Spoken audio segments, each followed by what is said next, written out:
So I just began reading Breaking Open the Head, and I read chapter 2, and I wanted to discuss it before I read more of the book to get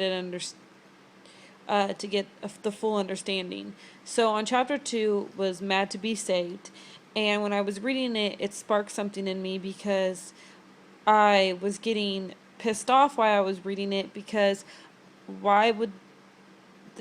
the teacher assigned a book like this talking about drugs and psychedelic. I have a very strong stance against drugs, considering the fact that I had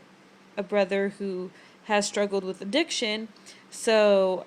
it was kind of angering me that I had to read about this guy who wants to just travel and spend $7,000 to have a pretty much an acid trip, which is something that I really have no interest or care to read about or try to analyze. Hopefully, the book later on gets better and it has an explanation for it, but I just don't like how Pinchbeck is